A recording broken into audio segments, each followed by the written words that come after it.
Hey there, I'm Lee Ullman here with some big news from the National Young Farmers Coalition. We're partnering with Heritage Radio Network on a special season of The Farm Report. It's all about what's happening with the Farm Bill and how it impacts farmers and eaters. I am growing diversified vegetables on land that's been in our family for 150 years. And so with the pandemic, gentrification, property values going up, we had to sell the land and we lost it. Join us as we uncover the untold stories behind this massive piece of legislation that shapes how we grow our food, what we eat, and so much more. The problems we have had, those are things that come from earlier Farm Bill and USDA policy, right? Like Earl Butz, get big or get out. You know, it's my responsibility to know not only what I'm eating, but then like how that all came to be. And realize like, wow, like this piece of legislation, all this money, like it's technically something that I support as a taxpayer.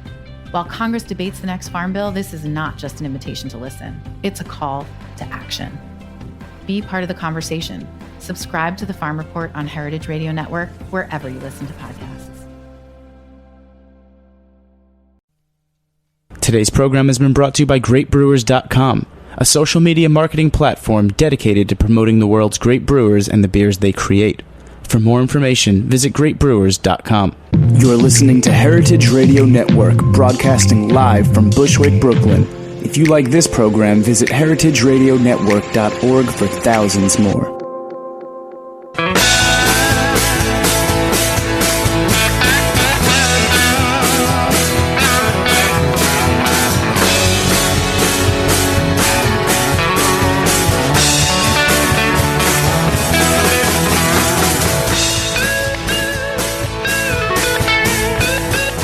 Hey, welcome to Beer Sessions Radio on the Heritage Radio Network. It's March 12th, 2013. I'm Jimmy Carboni from Jimmy's Number 43 and the Good Beer Seal. I have a great lineup of guests tonight. Tonight is our Queen's Craft Beer Show. We've got Gloria Dawson, a writer from Time Out New York. We got Jen and Ben from the Queen's Kickshaw. Hey. Rich from a new brewery, Bridge and Tunnel, and a special guest from Manhattan, Gus Anton from Inwood Local. All right. Thanks for coming on the show, guys. We have a great sponsor, GreatBrewers.com. You can learn about beer. Have any of you ever taken the Great Brewers 100 test? No. I highly recommend it. Go to greatbrewers.com. They have a 20 test and a 100 test, and you can kind of study as you take the test. I think, Gus, you should take. You've got a new bar up in Inwood, up in northern Manhattan, right? Yeah, absolutely. Yeah, I should probably take it. Yeah, do you do any beer training with your staff or anything? No, pretty much the sales reps come in and we do tastings, and they describe all the flavor profiles and all that with the staff. Yeah. Ben, in Queen's Kickshaw, do you do any staff training or anything? Well, we have 4 taps, and we've never had the same beer twice, so we taste a lot of beer. So every time one beer kicks, another one comes on, so we learn a lot that way. I say go to the greatbrewers.com site. Start off with the 20 test. It's really good. It covers a lot of things. I think we should probably take some history. Tests. All right. So that's our sponsor, greatbrewers.com, and thanks to the Good Beer Seal. Queen's Kickshaw, you guys might be in the Good Beer Seal one day. We hope so. You're a small, independently owned beer bar in New York City. We're crossing our fingers. Yep, and every year there's a whole new crop, and that'll be coming up in the spring. And people always ask me, how do they get in? Well, you don't get in. It's kind of like you earn it, and you've got to be open for over a year. Got to be small, independently owned craft beer bar.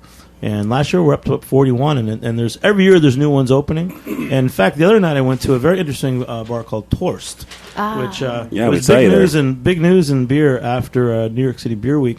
It sounds like thirst in Danish, and there was a chef from Momofuku, a general manager from DBGB, consultants from Evil Twin and 12% Imports. And they really raised the bar for beer bars in the city. But for many of us, we've got our favorites already. I mean, I really like Spite and Dive, like Jimmy's Number 43. And Queen's Kickshaw, you guys really made a difference this year for New York City Beer Week. There were so many events that you guys did that really stood out. And Gloria Dawson's here. Gloria wrote a nice article for Time Out about all the great new places in Queens. So let's talk about Queen's beer. Yeah, there's so much going on. We didn't have Queen's Kickshaw because they've been around for a few years. But yeah, they're sort of started. I feel like the trend of great restaurants, great beer. There was 3 breweries and a bunch of restaurants and the beer cheese shop too. All right, tell us about your place, Queen's Kickshaw. Sure, Queen's Kickshaw. We're on Broadway, right off of Steinway. we're a coffee shop, we're a beer bar, we're a restaurant. We're kind of all three. We wear a lot of different hats, and that's, of course, a challenge, but also that's what makes it so much fun. But during Beer Week, you guys, I noticed you had a lot of events, so you did stand out. Yeah, so I could tell you about the menu if you like. We did for Beer Week. It was a lot of fun. We paired the 4 different Queens breweries with 4 different courses, and then we also took it a step further and included a part of the brewing process or the beer itself into each of the dishes that were paired with those beers. So the first course was miso mustard pickles, which were basically beer battered, but they had brewer's yeast from Single Cut Beersmiths from the bottom of their fermenters. The second course was like a seared romaine hearts with kombucha vinegar, and what else was in there? Skipping something, but that was paired with a one-off keg of Lover's Saison that we got from Beyond Kombucha just for Beer Week. And then the third course was a white bean and beer stew, which was served in a purse. It was cooked with wort from Rockaway Brewing Company Scotch Ale. And we paired that with the Scotch Ale, of course. And then finally, for dessert, we had beer and bread pudding, which was made with the hazelnut brown, which I'm drinking right now, which is frickin' delicious. And it was paired with from Rich at Bridgeton. So, Rich, I was out at your place a few weeks ago out in Queens, and I was really impressed at some of your beers. And you did the launch in Manhattan at Jimmy's Number 43. Right. Yep. But this hazelnut brown ale, it's really seems to be your signature beer right now. Yeah, it's been a recipe I was sitting on for a while, and just waiting for the opportunity to put it out there, and it's gotten the reaction that it got when I was doing it as a home brewer. So I'm pretty happy the way it's going. Well, a little bit later we're going to do more of an in-depth interview with you and talk about how you got started. But Gloria, you're the journalist. Did a big story on Queens beer and beer bars. Yeah, it was really exciting because I live in Astoria, and I've seen lots of interesting things happening, and I don't know, there's not a lot of reporting on the restaurants and breweries and stuff going on in Queens, so it was really exciting. And I met with Rich, I met with guys from Rockaway, I met with guys from Single Cut, Astoria Beer Cheese. Let's see, the guy Sunswick 35 is opening a new place. It's open now, isn't it? Yeah, it's open now. Yeah, open door in Long Island City. Yeah. So yeah, it was it's really exciting to go and check all this stuff out, and I'll be within walking distance of my place. Well, do you have any questions for our Queens guys? Let's see. So, what made you decide not to ever repeat a beer? I mean, that's a really big challenge. It started off as a challenge to do for just 1 year, and then we would go back and have some of our favorites after that year. But we just kept it going because there were still so many more beers that we had yet to try. And, of course, I think it's probably a little bit of a trend now that people have rotating taps, and so it's not been much of a challenge, to tell you the truth. It's been harder to get lighter lagers and Kolsch's and Pilsners and things like that. But everything else, I mean, breweries are just coming out with so many one-offs and experimental stuff that now that it's been great to try everything. So you haven't repeated one beer? No. Never? Technically, no. And what do you have a question for Rich, our new brewery from New York City? Let's see. I mean, I did an interview with you, so I don't know. When we talked a little bit about your plans of expansion and kind of where you're going now, because you're a super small operation. It feels almost artisanal, I'd say, right, in style. But I like to think I'm the smallest brewery in New York City right now, like real brewery, functioning brewery. I think you might be right. Yeah. So. But yeah, you had talked a little bit about thoughts of expanding. Is that happening, or are you thinking? Yeah. I mean, you got such great reactions. I'm actively looking for a bigger space. You saw my space. It's all of 150 square feet, but I can extract every inch I could get. Make it work for the brewery. So, but I'm kind of painted into a corner where if I don't get a bigger space, I can't get bigger equipment. Like I couldn't even expand right now to a 3-barrel system. So I was actually looking this weekend at a space that's 2,500 square feet. It's a little scary. Also, it's in Queens? It's in Queens. It's not exactly where I want it to be, I'd rather be in either Woodside or Astoria. It's actually in Glendale, it's like Glendale bordering Bushwick and Ridgewood. It might be off the drawing board by next week. I don't know. But it's, I want it to be like close enough that maybe people can come by train if they want to work in the brewery, because there's been a lot of people that have offered to help me, and where I'm at in Maspeth, it's not really accessible to public transportation. Like Gloria, she came from Astoria, which is like 2 buses and a train. It's my old neighborhood, and I could have picked her up in 10 minutes, and it took her 2 hours to get there. And that seems like everybody's in that boat. So I got to figure out what's going to work for people, that want to come on and, make this a bigger brewery. Yeah, I think sometimes the biggest challenge with something so small is kind of keeping, your unique hands-on-ness to your beer that really shows up, and it's also your, hand delivering your beer. I think I'm seeing now these really small breweries trying to expand and sort of going, the growing pains of that. But I think just keeping your brand very artisanal is super important. Well, trying to keep a balance with that too. It's a question of will it be a 5-barrel system or a 10-barrel system? Because the bigger it gets, the less you have your hands on it.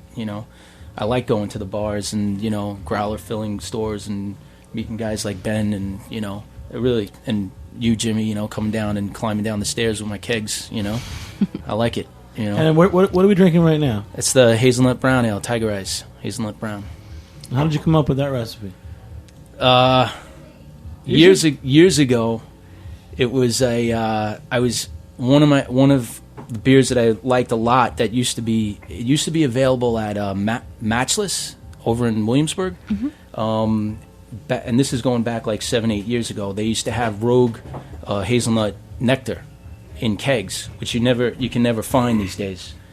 And but back then he used to, for whatever reason, he was able to get his hands on kegs. Pouring beer. Okay, beer's going around.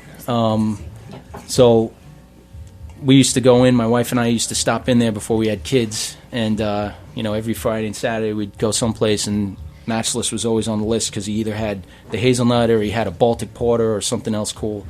And it just became a style that I wanted to experiment with. And I experimented with it literally for about 7 years. And it was the one beer that I really was excited to do once I got the licensing. But, there's other beers that I'm excited about too.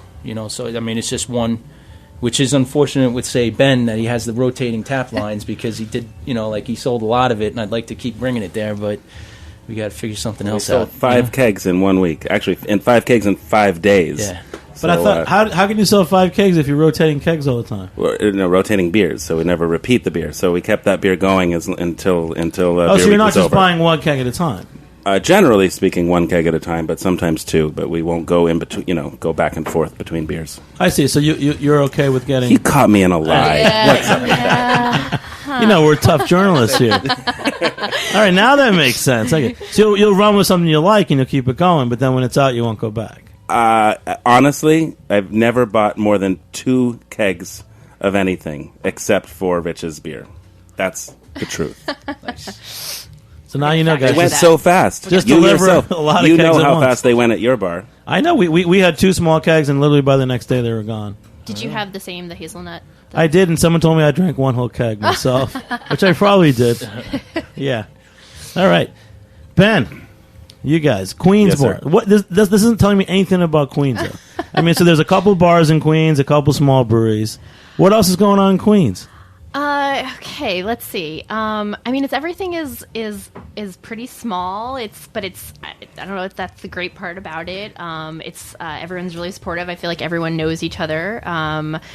The other brewery that's not here is the Rockaway guys, and they're out of Long Island City. They actually started it's just as home brewers out in the Rockaways where they vacationed. And they just bought a space. They're sort of doing similar, very small operations, similar to Rich. And then Single Cut is sort of like the big player, comparatively. Of course, they're quite small compared to like Bud or something. And they've got a bunch of different beers, rotating a bunch of different. They're actually showing up at a lot of different places. And they're full in. They've got like a bunch of employees, so they're sort of like an interesting example of how to upscale and still keep the quality, and they're still hand delivering. So, Gloria, what do you look for when you go into a bar in Queens?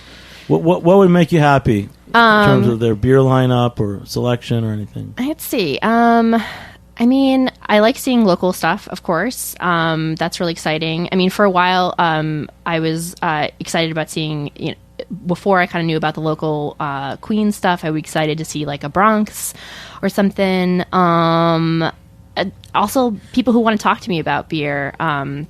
I mean, that was the thing about like the Astoria beer cheese. They'll just, if you have questions, they'll kind of talk to you for a while. They'll pair something. I'm really interested in pairing lately. It's a kind of exciting new field of experimentation. So someone who can suggest pairings is a plus.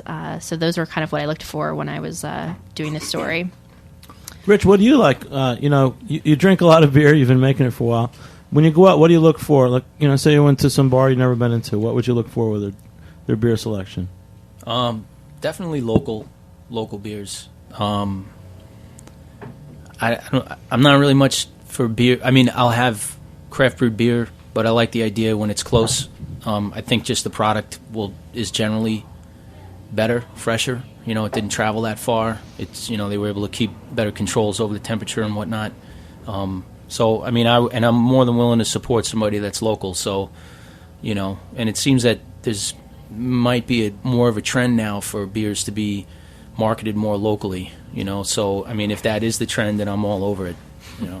Yeah, no, we've seen a big shift. I mean, even a couple years ago, people weren't really asking for New York beers, but people come in. Even Blind Tiger says that Jimmy's number 43.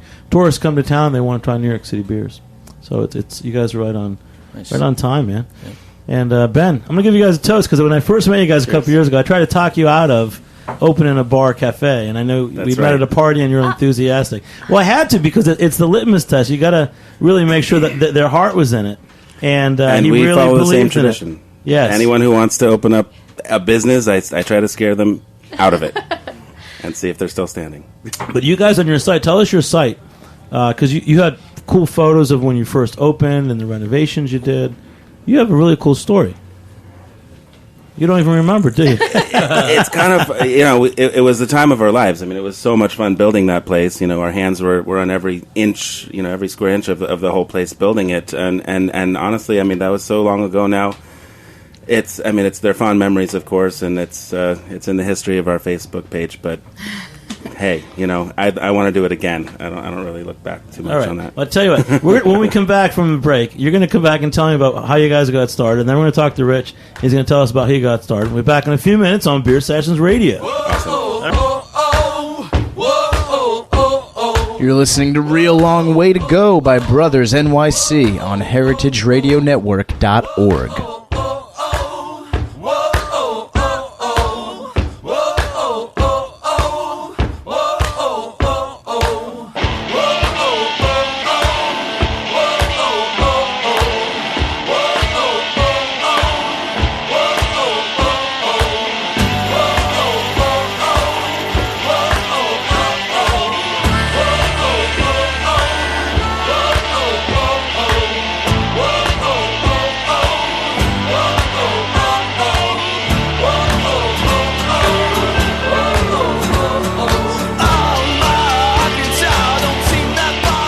So, you like good beer?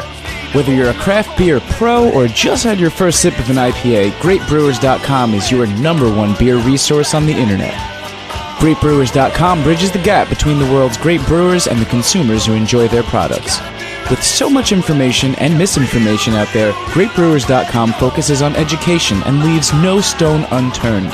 Take the Great Beer Test on their website and browse through an extensive product catalog.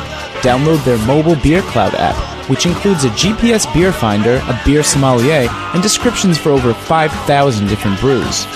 What are you waiting for? Back up that passion for craft beer with some solid information and education. Visit greatbrewers.com today. All right, hey, welcome back to Beer Sessions Radio on the Heritage Radio Network. Thanks for that shout out for greatbrewers.com, our sponsor. We got a good show tonight. We're here with Queens Craft Beer Scene, Gloria Dawson from Time Out, Ben and Jen from Queens Kickshaw, Rich from Bridge and Tunnel Brewery, and a guest from up in Inwood, Gus Anton from Inwood Local. All right, let's make a toast. We just had some of Rich's awesome Bridge and Tunnel Tiger Eyes Hazelnut Brown Ale, which has been a real hit of New York City Beer Week. One of the smallest breweries in New York. He probably had the most popular beer in New York City Beer Week. And now we're drinking. What did you bring, Gloria, from Single Cut Beer? Single Cut, their 18-watt IPA. It's pretty hoppy, and but it's actually pretty low ABV, which I kind of dig because I'm pretty much a lightweight. So it's kind of nice to have a big beer that isn't going to knock me off a bar stool. So I think it's just right.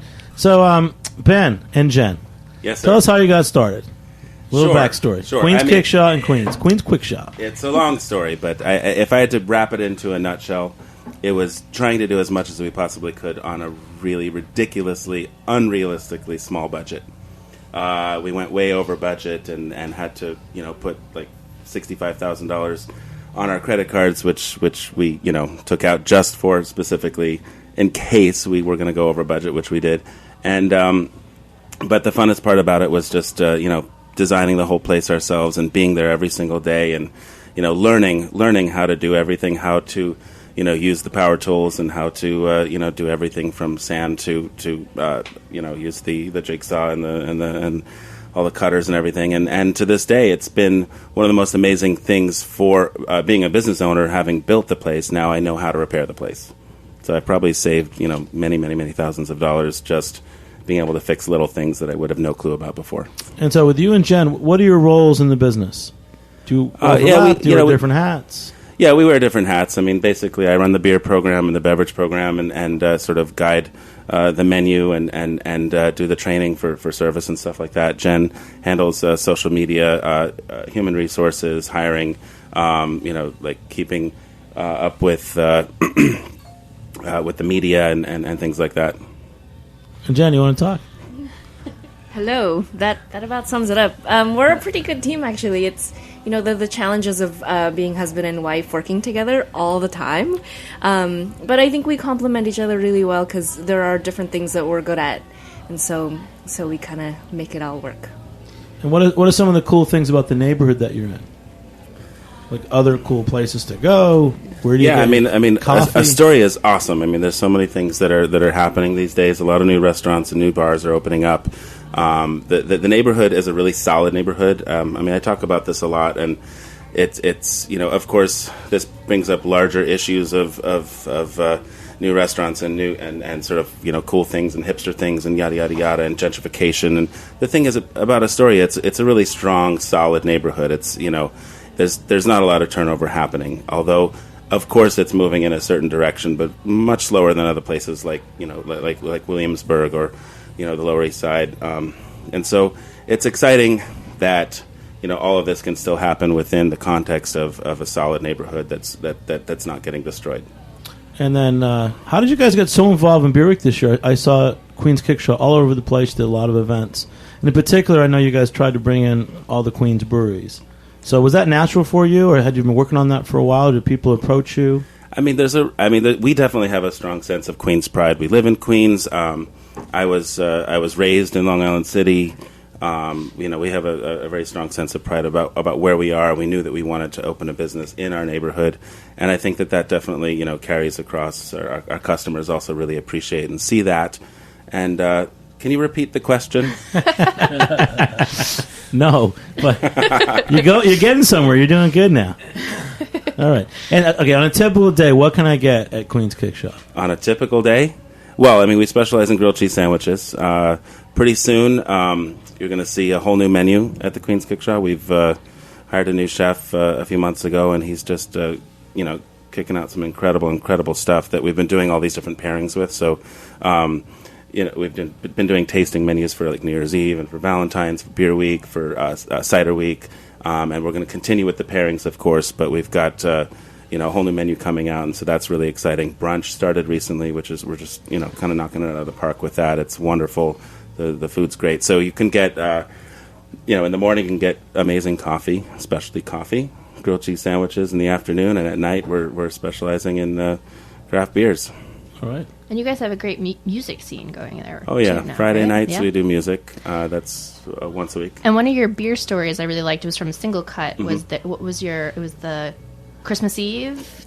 We That's a like great doing story. like fun, weird, kind of goofy, off the wall, creative events, and one of them was called Walks and Locks. It was a Christmas Eve, and so we did a whole menu of basically Jewish and Chinese inspired dishes, and so we asked Single Cut before they were even open, before they were selling beer, if they would start by making a something in that tradition for us. So that what they came up with was a Szechuan peppercorn matzah beer, Nice.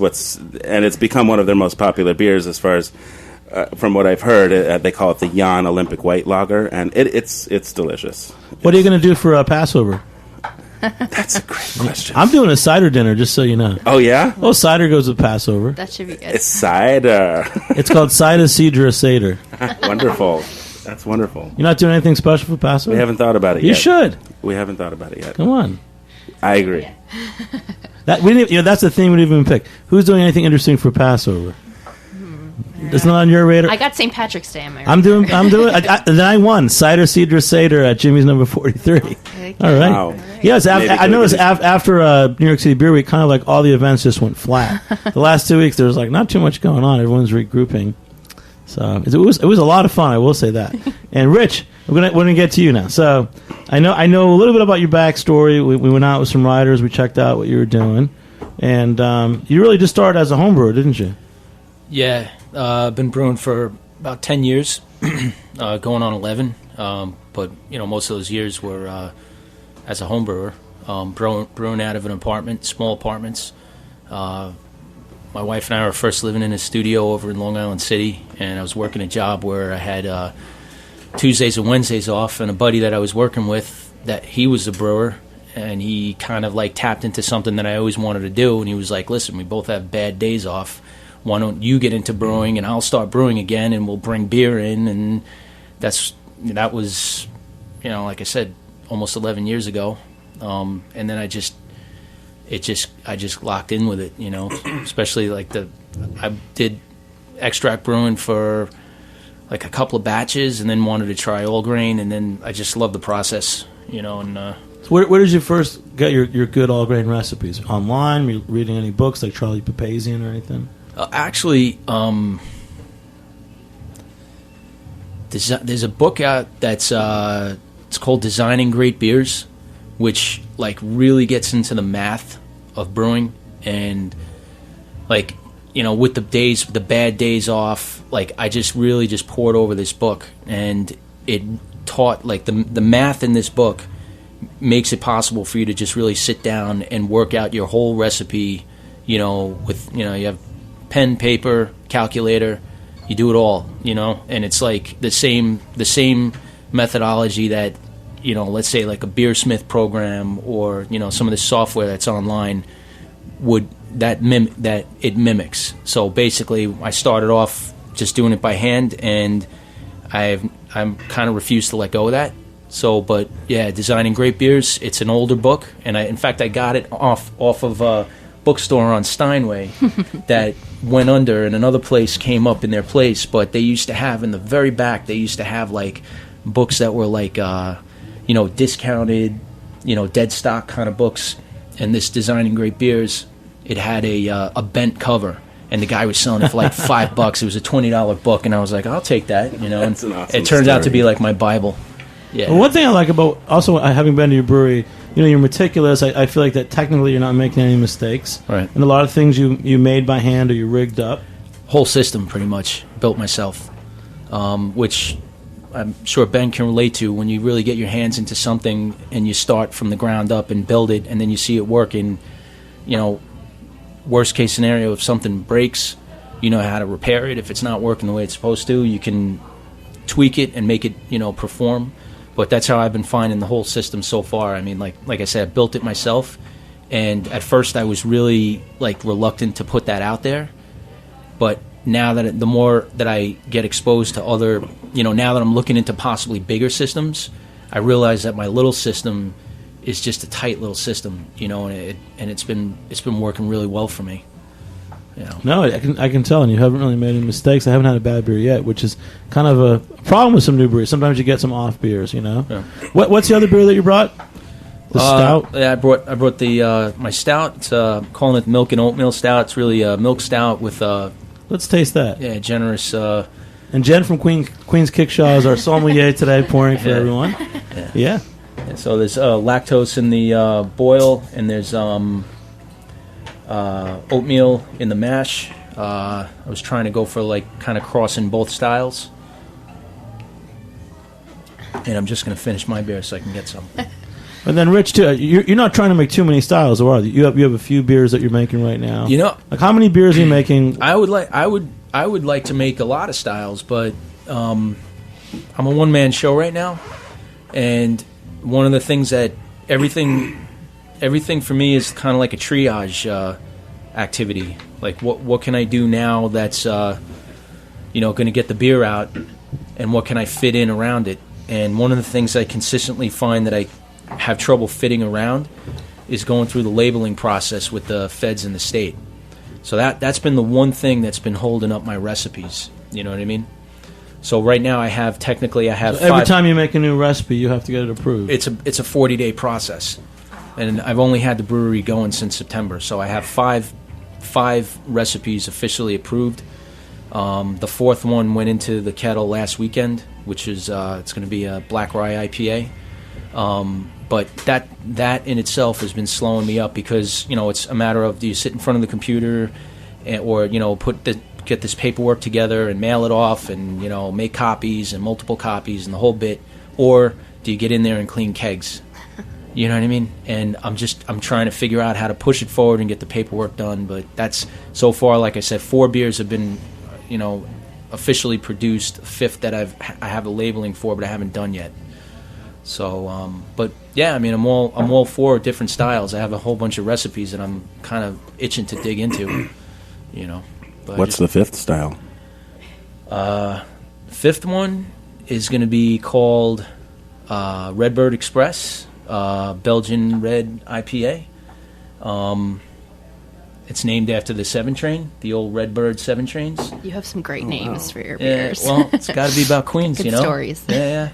Here we go. There's the Queen's Pride. Yeah, right. So you're the ultimate Queens brewer then, because it's I funny. think you probably have the most roots in Queens. It's funny. Ben was born in Long Island City. No, not born, just raised. Okay. I was born in Maspeth. Admittedly, it's not where I wanted to end up because growing up in Queens back in the 70s and the 80s wasn't really a great place to be living. So I kind of took initiative to leave. I lived overseas off and on I was away for probably a good 8 years, and then I came back for family. But once I came back, I've been back now for 13 years, but once I came back, all the New York thing just came right back. But, no matter what it is, man, this is your home, and I feel like Queens has always been kind of under-recognized. Meanwhile, there's so many things going on in Queens, most diverse borough, among the boroughs. If anybody who likes traveling, they dig that, and I love it. Like this place that we're at right now. I was just talking with Gloria that there's a wood burning stove right outside. It's spot on to a little tea house in Nepal, and where are you going to go to find this kind of stuff? I think the boroughs, and as they're developing, I want to pay tribute to this whole place, And so that's why you call it Bridge and Tunnel.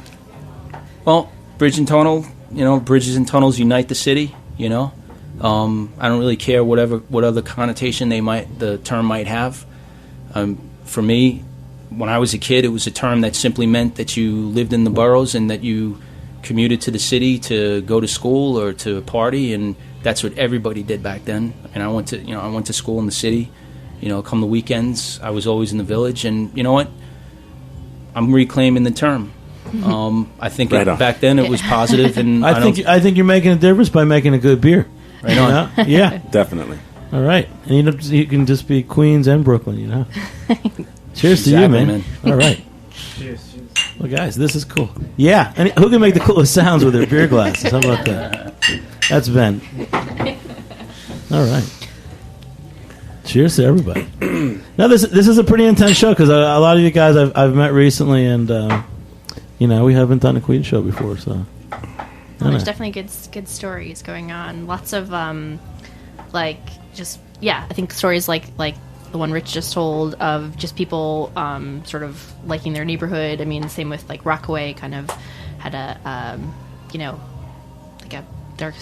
their story is part of Queens as well, and I don't know, and it's nice to see. I think like a lot of people would come for obviously like the Bohemian Beer Garden is like the sort of beer, but there's so many other places to go for good beer in Queens. So what are a couple other places to go in Queens for beer? Well, Sunswick is great. Astoria Beer Cheese, the Strand, Crescent and Vine. Probably forgetting some others. You've named most of them, but I think I just wanted to add some interesting piece of history.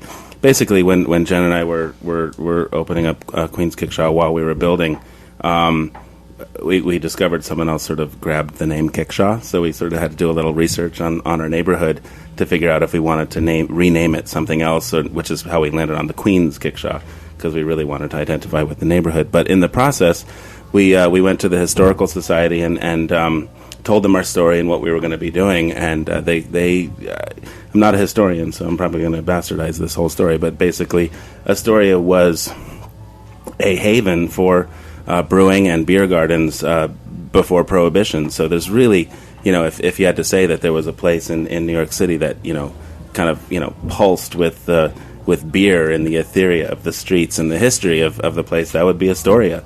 And so it was really surprising to me that there were no breweries in Queens when we opened Queen's Kickshaw, and I'm very proud to say that now there are 4. Yeah, it's a similar story in Brooklyn and Manhattan too, but it's taken Queens a bit longer to kind of come back. Even from Prohibition, but there were bottling plants, breweries. That was really big. Yep. Oh, cool. Well, I'll tell you what, how about another glass of that Bridge and Tunnel Stout? All right. We'll take a few minutes break. We'll be back on Beer Sessions Radio.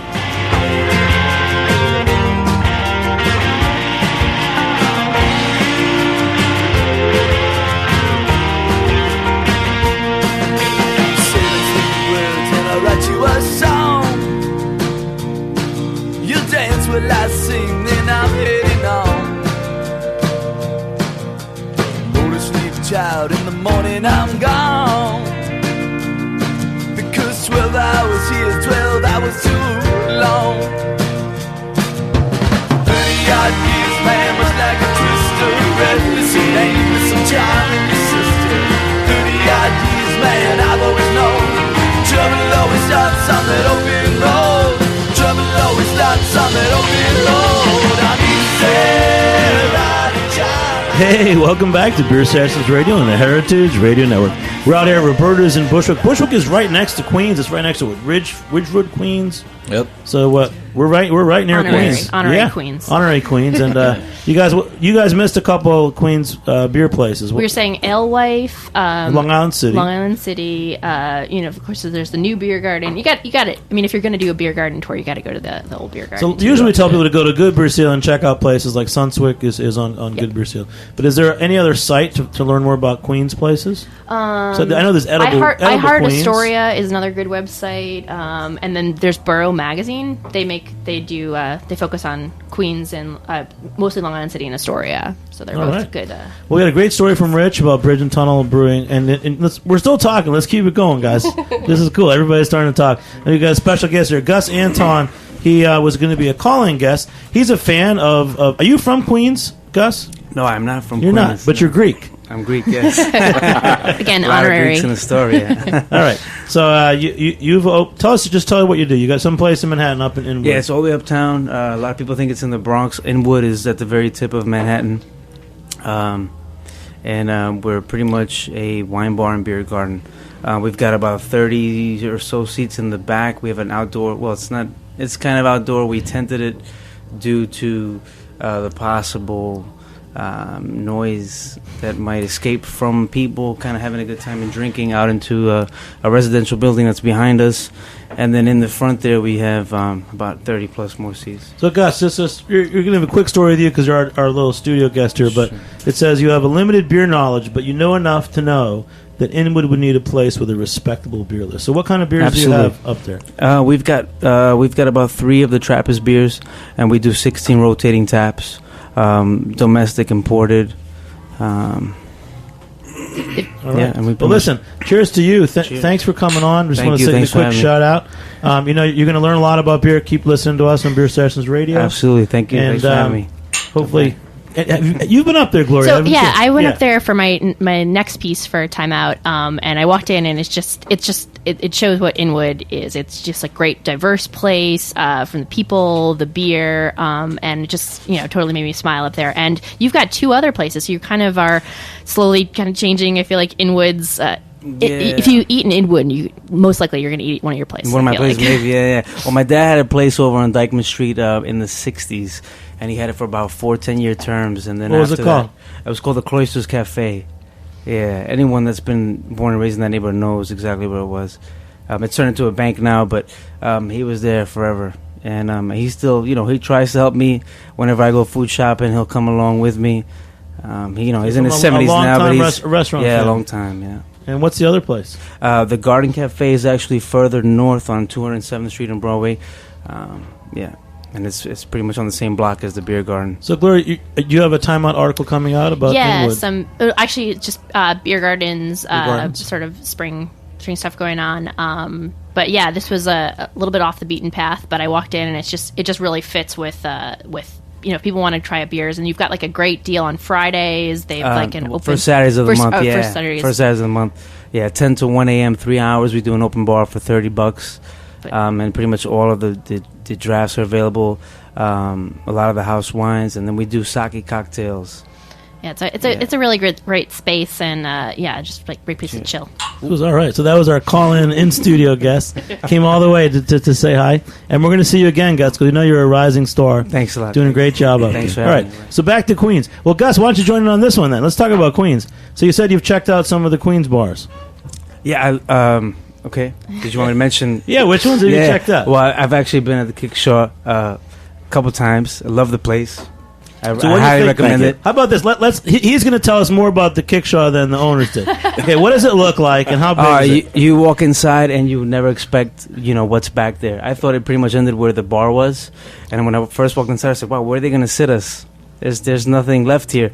And then you had a young lady that was a hostess during that night, and she took us to the back, and there was a whole other room back there, and we were like, wow, very impressive. You did a great job with the space. I know it's actually the Beer Garden that I have is the same. It's like kind of long and narrow. You've got a similar setup where you kind of walk in and you think, okay, that's it, and then you just keeps going. It's New York City, you get whatever space you can use. And then did you have food there, or did you have drinks? Yeah, we had food and drinks. Actually, we came in once for brunch, and then we just came in for drinks one other night. And what did you think of the food at Queen's Kickshaw? The food was great. Yeah, my girlfriend had a grilled cheese. Grilled cheese. And then I had your frittata, I believe it was the open-face omelet. An omelet, yeah. Okay. Yeah. All right. And did you have beer there? Yeah, I actually had Rich's beer the other night, yeah. Did you go there during New York City Beer Week, or you've been there? No, I didn't. I was actually in my own place, yeah. Yeah, it was a busy week. So in Inwood, too, you were celebrating New York City Beer Week? Well, actually, the first Saturdays fell on that weekend, and so that's what we kind of went on with a bang in that night. And actually, we did a Harlem Shake video, and actually, the bartender, she uploaded it. It's quite funny, actually. We had a little accident. Nobody got hurt, but you might want to YouTube that. And you have a website? We have a website. It's www.inwoodlocal.com. So is this where all the real action goes on? You go up to Inwood, you go out to Queens. Somebody, I know exactly. I know you know the what's Bronx going on too. Yeah, we got to get outside of here. What about Jen? Where do you go besides Queens Kickshaw? Oh man, Queen's Kickshaw takes up all my time. But we do. I mean, we love going out to other restaurants in the city and LIC. It's a little bit hard to get to, but we have a little scooter that we putt around in, so it's nice. Putt. Yeah, some great local restaurants in Astoria too that we love. All right, Gus, where else do you go? Come on. Gus, you're the in most Astoria? talented guy here. In Astoria? Sure, Astoria. As far as like what any restaurant at all, I love Anything. the Greek restaurants that are out there. You got Stamatis, you have Kyklades. Have you been There's to always- Ilia's Corner? Ilia's It's still Corner. there? Actually, I'll be honest with you, I've never been there. Oh, that's a good I've place. never been there. Yeah, You walk in, there's all the fish on display. You can get it cooked any way you want. Yeah, I'm Fried, not a big grilled, fish eater, so I. octopus. Greek, not big fish eater. Yeah, no, I don't. Yeah, no. He's not really Greek. We're gonna get some angry letters in from that community. So wait, there is one beer that you keep on tap all the time, though, the kombucha one you do, right? Yes, we do always. Okay, now All right, I'm so now we're getting called out on fact-checking another this. lie. Thank you, Gloria. So we have That's why we have a journalist here. There are 7 taps total. One is for cold brewed iced coffee, which is technically not a beer, and that's on all the time. We have a dedicated cider line, and that's always going to be cider. It's farmhouse cider almost exclusively. We try to rotate it. Does it rotate? Yeah, we do try to rotate that, but it's there's not a lot of cideries, so we try to rotate that between Farnham Hill, between Aspall, between what else? Harvest Moon. Naked Flock. So we go back and forth between all those. There's a new one that we're getting from Spain called Castañón. And then lastly is kombucha. Yeah. And so there's been a few different versions that Beyond Kombucha's come out with, which I should just go back and say that we've been talking about Queen's Breweries. They were technically the first brewery to come back since Prohibition, right before Rockaway, and then came... Bridge and Tunnel, and then Single Cut in quick succession. Beyond Kombucha debuted in December of 2011 with a high alcohol or alcohol positive kombucha, as they call it, called Mavaroka, which was a maple vanilla. So how much alcohol is it?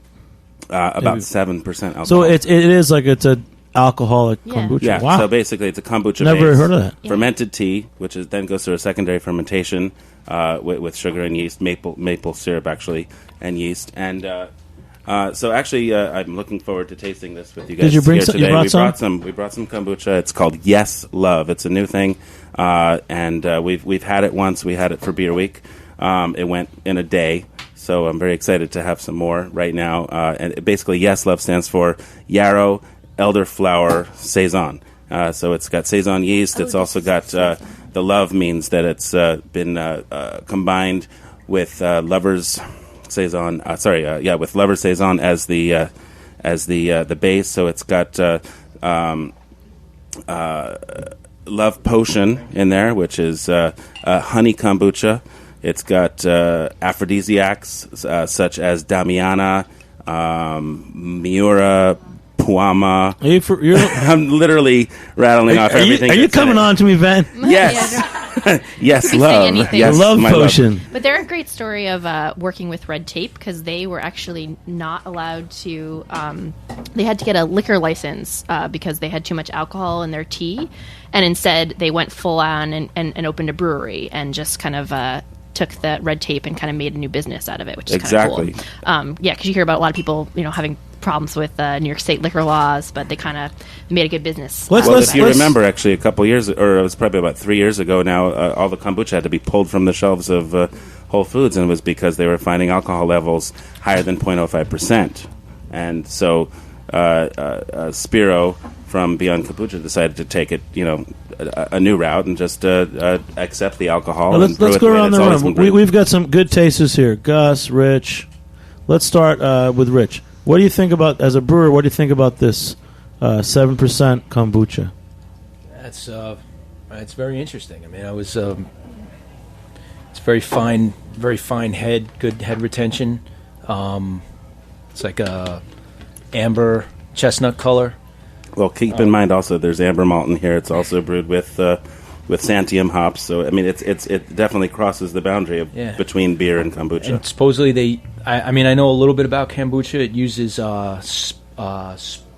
SCOBY yeast. Yeah. And it becomes like a circle, like a disc. Yeah, it's like a mother when you're making vinegar. Right. Same kind of thing. And then it reproduces itself. But I'm very surprised. I mean, my wife and I were talking about making kombucha for ourselves at home. We actually were buying bottles of Beyond Kombucha when we were still in the process of building the brewery, and we were always really impressed with it. But I mean, it's kind of interesting the way it's fermented because it's very, very beer-like. Yeah, this one is very beer-like. This is definitely feel like a crossover because the other drinks that I've had with them are definitely have much more. I can't even describe it. It's like the tart and sour and and funky. yeah. So it's usually like the typical kombucha, the tea base, the fermented. Exactly. This one's much more like beer-like. a gateway to kombucha. We found a lot of their usually it's like kind of like champagne-like. You know, I'd be curious what they use to ferment this. If it's a SCOBY, it's very interesting. Definitely tasty. It's great. You should go there. That's definitely one of the more unique breweries you go to. You don't usually hear like yoga music playing in a brewery, and there's like Buddha sculpture. It's pretty cool. Where is the brewery? It's in Astoria. It's actually just a few blocks away from you guys. Just one block away from us. It's on Steinway and the next block down from Broadway.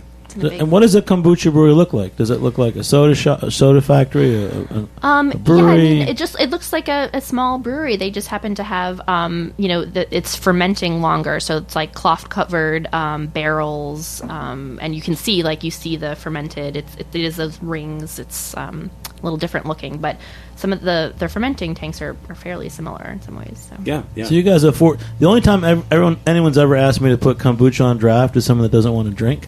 So I've said no to that, but this is a whole different thing. Yeah, it's a completely different thing, and it's it's high in alcohol. Two, it's very atypical. This particular one is atypical of most kombuchas in that it's not gluten free. A lot of people think of a kombucha as being gluten free, but this has amber malt in it. So wow. So you have the 3 special lines, and you have 4 lines of beer, and then 4 lines of beer. All right, Gus, what do you think about the alcoholic kombucha? At this point of the session, I'm pretty much very close to toast. But it's very effervescent. I mean, I wouldn't expect this to be anything but tea related. Definitely very close to a beer. Very fruity, good head on it, and wow. I mean, I like it a lot. All right, cool. Well, cheers to Beyond Kombucha. Well, that's a pretty good cross section of Queens today on the show. Rich, tell us a few more things. I mean, you're from Queens, and you're really probably one of the best brewers in Queens right now. Oh, man. Thank you. I can say that. I appreciate it. I appreciate it. I can second that. Oh, God. The pressure.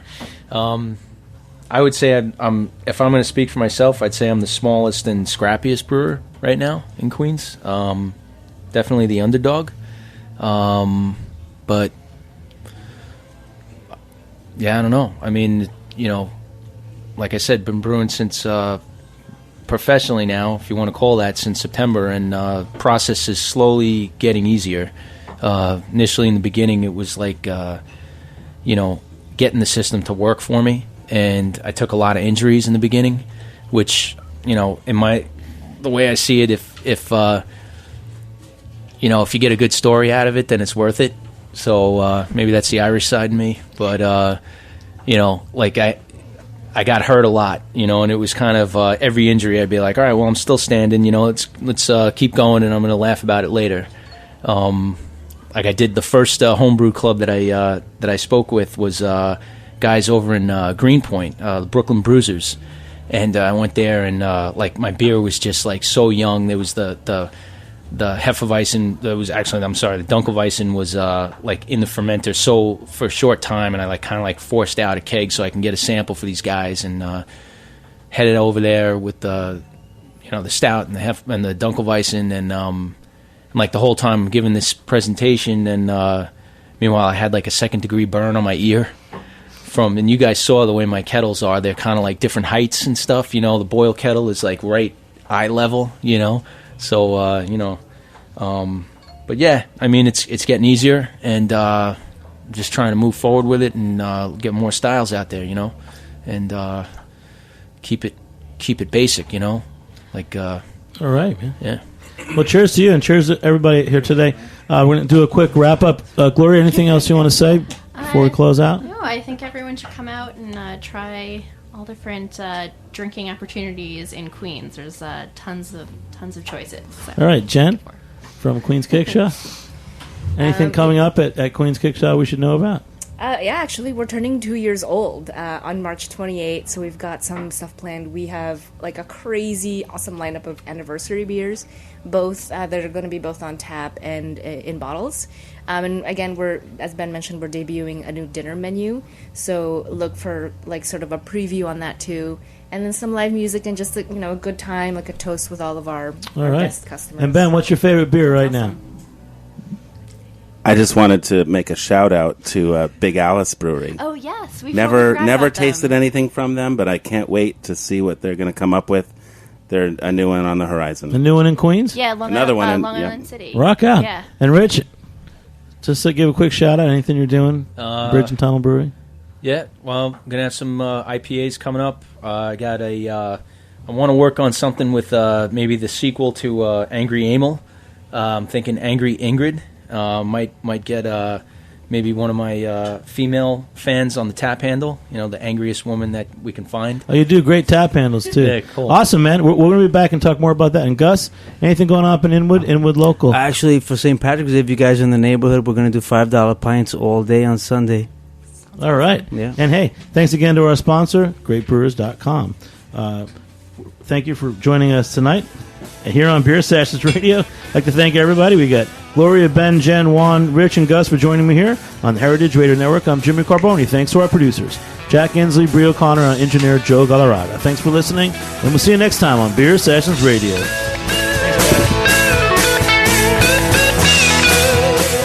Thanks for listening to this program on heritageradionetwork.org. You can find all of our archived programs on our website or as podcasts in the iTunes Store by searching Heritage Radio Network.